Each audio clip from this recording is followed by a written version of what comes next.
महापुराण की कथा कहती है, महाराज पूर्णिमा का जो चंद्र है वो विशाल का है और उस चंद्र की पूर्णता में हमारी अभिलाषाएं भी पूर्ण हो। आप आस्था चैनल के माध्यम से जितने लोग कथा सुन रहे हैं, फेसबुक यूट्यूब पर जितने कथा सुन रहे हैं और कुबेरेश्वर धाम में जितने कथा सुन रहे हैं, आप में से कितने लोग हैं जो पूर्णिमा का व्रत करते हैं? जो माताएं करती हो जरा हाथ उठाइए। पूर्णिमा का व्रत जो करते हो ना आप लोग, रखिए। अब पूर्णिमा के व्रत में आपने कई बार किताब पढ़ी होगी पूर्णिमा की, या आपने व्रत किया होगा, या पूर्णिमा का व्रत आप धारण करे होगे, तो उसमें पूजन कौन से भगवान की होगी? पूर्णिमा के व्रत में किस भगवान की पूजन होती है? तो कहा पूर्णिमा के व्रत में केले के खंभ लगाकर पूर्णिमा का जो अध्यापन होता है, पूर्णिमा की जो पूजन होती है, उस पूजन में शंकर और पार्वती की पूजन की जाती है, शिव और नारायण की पूजन करी जाती है, शंकर और पार्वती का स्मरण किया जाता है। किसकी पूजन होती है? शिव पार्वती। क्यों शंकर और पार्वती का पूजन क्यों करा जाता है पूर्णिमा के व्रत में? क्योंकि शिव और माता पार्वती ही केवल एक ऐसे हैं जिन्होंने अपूर्ण लक्ष्मी को भी पूर्ण बना दिया था। किसको पूर्ण बनाया है? लक्ष्मी। पूर्णिमा के दिन अगर आप शंकर भगवान को एक लोटा पानी अगर शिव को समर्पित कर रहे हो, श्वेत पुष्प को रखकर शंकर जी के ऊपर सफेद फूल को चढ़ाकर अगर एक लोटा जल भी, एक पात्र जल भी शंकर को समर्पित कर रहे हो, तो ये लक्ष्मी के लिए ही तो कर रहे हो। और कौन सी लक्ष्मी? पूर्ण लक्ष्मी। पूर्ण लक्ष्मी। आपको पहले भी कथा में कहा, एक बार भगवान विष्णु के सामने लक्ष्मी मैया ने बहुत तेज स्वर में कह दिया था, नारायण, दुनिया के लोग आपका नाम जपते हैं, दुनिया के लोग नारायण नारायण कहते हैं, दुनिया के लोग आपका भजन करते हैं, और सत्य मायने में कहूं ना तो मेरे बिना दुनिया के लोगों की नहीं चल सकती, मेरे बिना दुनिया नहीं चल सकती, संसार मेरे बिना नहीं चल सकता। भगवान विष्णु ने कहा ये तो गलत है लक्ष्मी आपका कहना। एक दिन लक्ष्मी को अहंकार आ गया, अहंकार के संबोधन जब माता लक्ष्मी करने लगी तो भगवान उसी समय पर भगवान विष्णु को क्रोध आ गया और भगवान विष्णु ने कह दिया, लक्ष्मी तू इतनी बड़ी बड़ी बात कहती है कि तेरे बिना नहीं रह सकती संसार? मैं तुझे कहता हूं लक्ष्मी तू अपूर्ण है, तू अपूर्ण है, तू पूर्ण कब हो गई?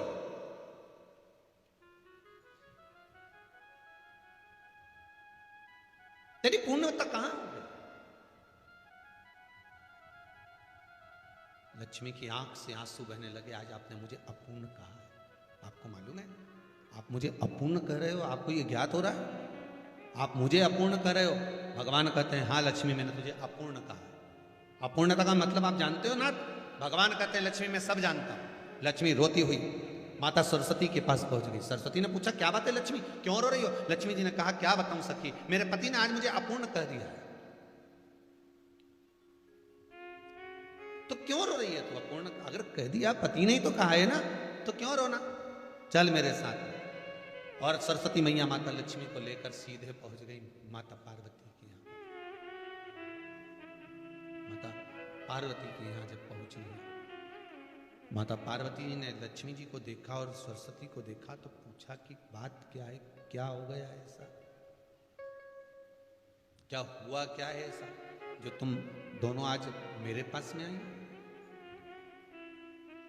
क्या हुआ?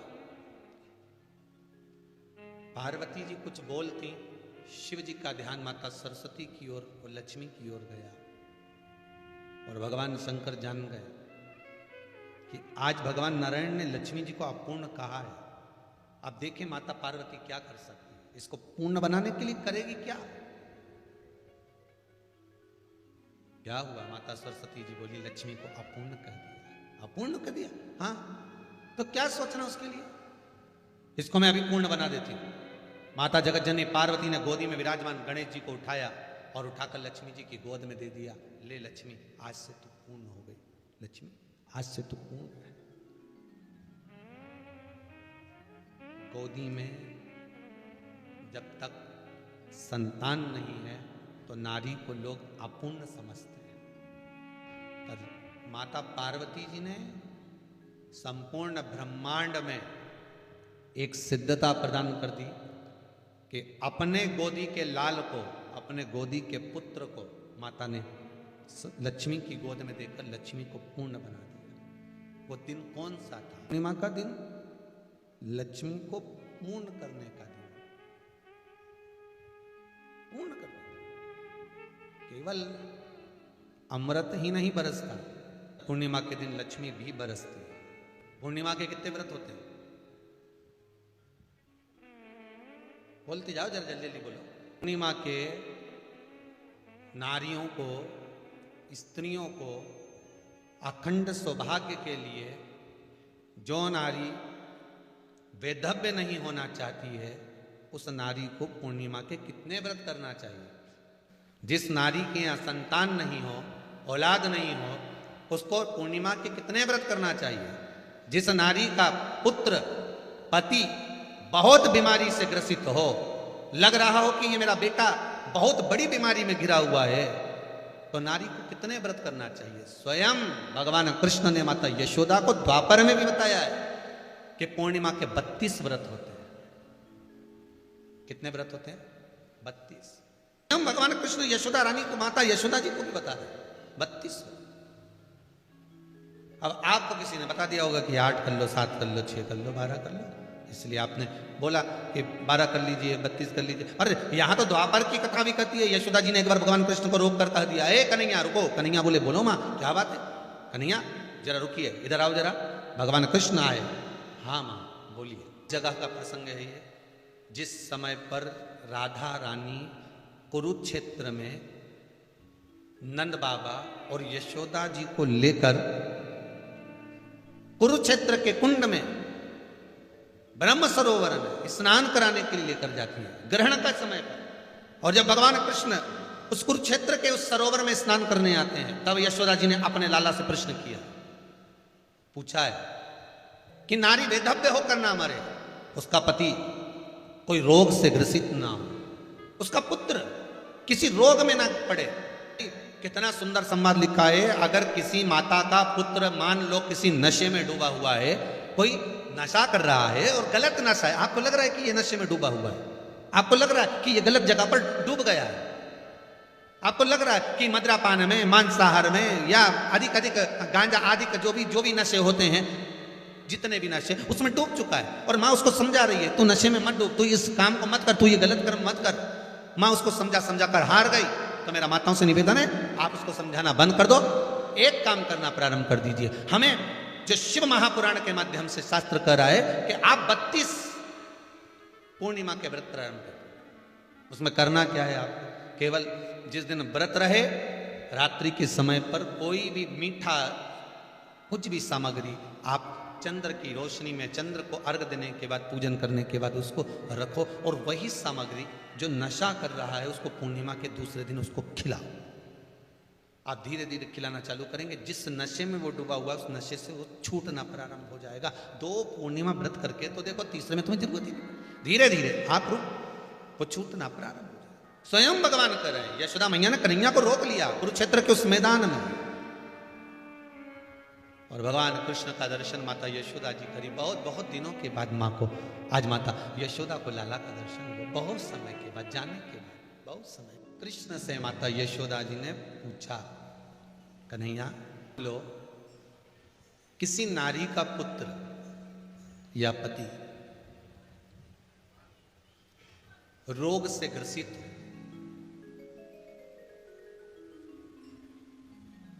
उसके पति की या पुत्र की आयु थोड़ी सी है, तो हे कृष्ण, उस नारी को कौन सा व्रत धारण करना चाहिए या किसकी पूजन करना चाहिए? ये कुरुक्षेत्र की भूमि का संवाद है।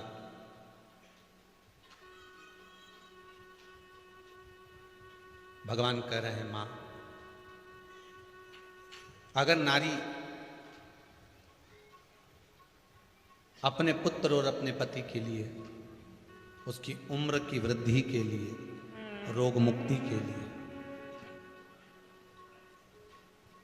विश्व के ताप को कम करने वाले चंद्रदेव की आराधना, पूर्णिमा के व्रत को धारण करती है, तो नारी उस व्रत के प्रभाव से अपने पुत्र और पति की बीमारी को, रोग को हर लेती है।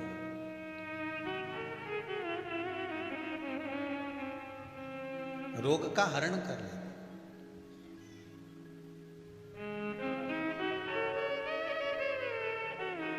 महाराज, जो बच्चा बुद्धि से विकलांग हो, विद्या में कमजोर हो, परीक्षा हॉल में पेपर देते समय भूल जाता, वे एक काम ना करता, निवेदन है किसी भी पूर्णिमा की रात्रि को 12 बजे गाय के, गौ माता देसी गाय के जो 4 थन होते हैं, उन 4 थन में से जो आगे के थन होते हैं, 2 पीछे की ओर होते हैं, 2 आगे की ओर होते हैं, तो जो आगे के 2 थन है उस थन का दूध निकलवा लिया जाए और उस दूध का कोई भी मीठा पदार्थ बनाओ तो ठीक है, ना बनाओ तो उसी दूध में शक्कर मिलाकर पूर्णिमा की रात्रि को, जो विवेक से कमजोर हो, बुद्धि से कमजोर हो, या याद करा हुआ सब भूल जाते हो, या आपके लिए भी कोई चीज रखते हो भूल जाते हो, विवेक याद नहीं रहता, बुद्धि में इतना प्रबल बल नहीं आ पाता, याददाश्त कमजोर होती चली जा रही, तो किसी भी पूर्णिमा की रात्रि को 12 बजे गाय के आगे के 2 थन का दूध, उसमें कोई पदार्थ, शक्कर, गुड़ कुछ भी मिलाकर भगवान के चंद्रदेव की साक्षी में उसको पिला दिया जाए। महाराज, बार बार पिलाने की जरूरत ही नहीं पड़ेगी, एक ही बार में काम कर जाएगा और विवेक पूर्ण तरह से कार्य कर जाएगा। इसी गाय के आगे के 2 थन का दूध बड़ा प्रबल होता है। पूर्णिमा की रात्रि को 12 बजे उसका प्रयोग किया जाए। दूध को निकाल लो शाम के समय, रात्रि के समय ग्वाले से कहकर, जिसके यहाँ पर देसी गाय हो, वहां निकलवा कर उसको रखा जाए, उसका पान करा जाए। रोग बीमारी में प्रबलता। तो मां यशोदा जी जग कल्याण के लिए पूछ रही है। जब देवता 33 कोटि देवता उस चंद्र के इंतजार में रहते हैं कि ये चंद्र प्रबल होगा, तब जाकर ये चंद्र यहाँ पहुंचेगा, तब जाकर हम मंथन करेंगे, तब जाकर वो अमृत मिलेगा, और उस अमृत को देवता धारण करेंगे तो वो आनंद पा जाएंगे। हम क्यों एक एक पूर्णिमा छोड़ें? एक एक पूर्णिमा के महत्व को जानिए। कोई पूर्णिमा साधारण नहीं है, कोई प्रदोष साधारण नहीं है, कोई शिवरात्रि साधारण नहीं है। 12 महीने शिवरात्रि पड़ती है, 12 महीने में प्रदोष पड़ते हैं, उसका महत्व ही नहीं जानता। कौन से प्रदोष पर क्या करना है, कौन सी पूर्णिमा को क्या धारण करना है, कौन सी शिवरात्रि पर। कई लोगों को तो यहां तक नहीं मालूम था कि भाई श्रावण के महीने में भी शिवरात्रि आती हो, तो बस लोगों के कि शिवरात्रि का पूजन हुआ, तो उसका स्मरण क्यों छोड़े हम? अगर ये वेद और शास्त्र ब्राह्मणों को दिए गए हैं, ये वेद और शास्त्र विद्वज्जन को दिए गए हैं, तो इसका स्मरण होना चाहिए कि हम निकालकर जनमानस तक ये चीज पहुंचाएं कि हमें इस दिन ये पूजन करना है, उसका स्मरण होना चाहिए। भगवान कृष्ण से यशोदा जी ने पूछा तो भगवान कृष्ण ने कहा, मां, पूर्णिमा का व्रत अगर नारी 32 पूर्णिमा धारण कर लेती है तो वो नारी वेदव्य होकर नहीं जाती।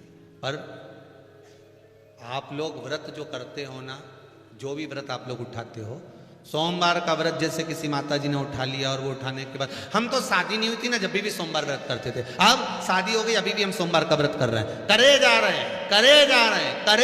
हैं, और उसका कोई उद्यापन नहीं करा, कोई संकल्प नहीं लिया गया कि मैं 5 करूंगी कि 16 करूंगी कि 25 करूंगी कि 31 करूंगी कि 21 करूंगी। इसलिए पूर्णिमा व्रत का विधान में कहा गया कि 32 पूर्णिमा का पहला संकल्प होना चाहिए। उसके बाद आपकी 32 पूरी हो जाए, फिर आप दूसरे और व्रत कर लो, फिर 32 कर लो, फिर 32 कर लो, पर उसमें पूर्णता का भी। अभी तक किसी के सोमवार और गुरुवार और शुक्रवार के व्रत ही पूर्ण नहीं हुआ, अभी तक चल रहा है, अभी तक चल रहा है। हम तो सोमवार का व्रत करते हैं, हम तो शनिवार करते हैं, अब शनिवार करते करते 4 साल हो गए, 6 साल हो गए, 5 साल हो गए। भगवान को तो थोड़ा बहुत कुछ खिला पिला के उनको एक बार तो विश्राम दे। भगवान भी मन में सोच रहे अब तो निपटेगी तभी छोड़ेगी। कोई भी व्रत आप करो, उस व्रत का एक संकल्प, एक नियम कि मैं इतने व्रत करूंगी, ये मेरा नियम। जैसे नवरात्रि के 9 दिन मैंने करे, व्रत धारण करे, 10वें दिन उसको छोड़ दिया।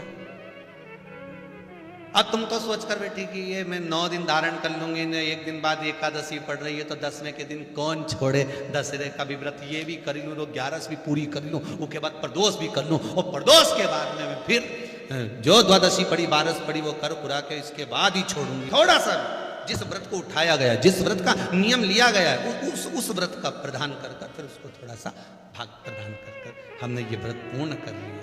भगवान हमारा ये व्रत आपकी कृपा से, हे विश्वनाथ, हे शंभु, हे त्रिकालदर्शी, हे कैलाशी, मेरी 26 एकादशी आज पूर्ण आपकी कृपा से हुई है, इसलिए मैं उद्यापन कर रही हूं, आपकी कृपा से कर रही हूं। उसके बाद फिर उठाऊंगी, फिर कर लूंगी, पर आज मैंने पूर्णता का भाव। उद्यापन नहीं करो तो किसी विद्वान ब्राह्मण को घर में बुलाकर अभिषेक पूजन करा लो, उसको भोजन करा दो, दक्षिणा आदि प्रदान कर उसको विदा कर दो, उसमें भी सुख का भाव। इतनी पूर्णिमा जम के बोल दो, 32 पूर्णिमा। कौन कर रहे हैं? भगवान कृष्ण। किसको कर रहे हैं? माता यशोदा। किसने ये व्रत धारण किया? तुम्हें कुछ मालूम है? किसका होता है ये व्रत? भगवान कृष्ण ने कहा ये शंकर और पार्वती का व्रत है। किसका व्रत है? शिव और पार्वती का। पूर्णिमा का व्रत शंकर और पार्वती का व्रत। तो कोई कहे कि ये तो भगवान कृष्ण का व्रत है, तो ये तो कृष्ण भगवान तो द्वापर में आए हैं, पर पूर्णिमा का व्रत तो स्वयं माता पार्वती जी ने भी धारण करा है।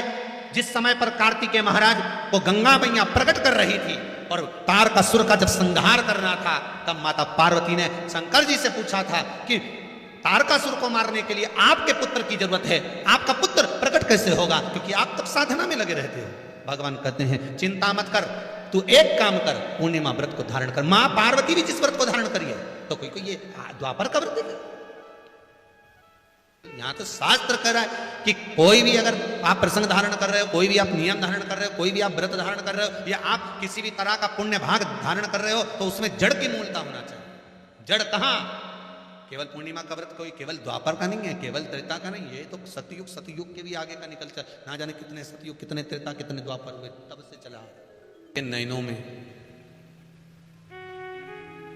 नंबर बढ़ते चले जा रहे हो, चश्मा उतर नहीं रहा, दूर का नहीं दिखे, कहीं किसी को पास का नहीं दिखे, रहते हैं। उसके लिए तुलसी की जो डंडी होती है, तुलसी जैसे बेलपत्र की जो ये डंडी है, ऐसी तुलसी का जो पत्ता होता है, उस पत्ते की जो डंडी होती है, उस डंडी को चंद्रमा को देखा जाता है। उस डंडी की जो कोर होती है, उस कोर को दृष्टि से मिलाया जाता है। माँ की रात्रि ठीक 12 बजे आप चंद्रमा की, जैसे चंद्रमा का भाग, उस चंद्रमा के भाग को आप उस डंडी के भाग से निहारने का प्रयास करें। मार घर में आइए, घी का दिया लगाइए, उस घी के दीप को लगाने के बाद पूर्णिमा के दिन उस पर एक प्लेट थोड़ी तिरछी कर रख दो, जिससे उसकी कालोच, काई की, उस दीप की, घी के दीप की कालोच उस प्लेट पर आ जाए। थोड़ी सी कालोच ले लीजिए, 5-10 मिनट में आ जाएगी। उसको गाय के घी में मिलाकर आंखों में सुरमा लगाकर रात्रि को सो जाइए। 3 दिन बाद आप महसूस करेंगे कि नेत्र की ज्योति बढ़ना प्रारंभ हो रही है। अब इस प्रयोग को करने में कोई धन लगा तुम्हारा? अरे बोलो तो सही, कोई दौलत लगी तुम्हारी, कोई संपदा, या फिर तुमने सियोर वाला महाराज के लाके खूब बटोर के दे दिया, कुछ लगा? नहीं। तुम करोगे, लाभ तुम्हें मिले। ये जितनी पूर्णिमा के व्रत हैं, जितने 12 महीने जो पूर्णिमा पड़ती है, पूनम पड़ती है, ये भले दुनिया के लोग कहते हैं कि ये भगवान राधा और कृष्ण से संबंध, हम और कृष्ण से संबंध रखते हैं, पर इनका यदि सही संबंध समझा जाए, इनके सही संबंध का यदि स्मरण करा जाए, इनके सही संबंधों का यदि वर्णन किया जाए, तो शिव और चंद्रमा के जो मिलन का केंद्र बिंदु है, वही पूर्णिमा है। केवल एक पूर्णिमा वहीं तक नहीं रही कि भगवान कृष्ण और राधा जी ने रास किया, केवल वहीं तक उसकी सीमितता नहीं है। बात ध्यान रखिएगा, यदि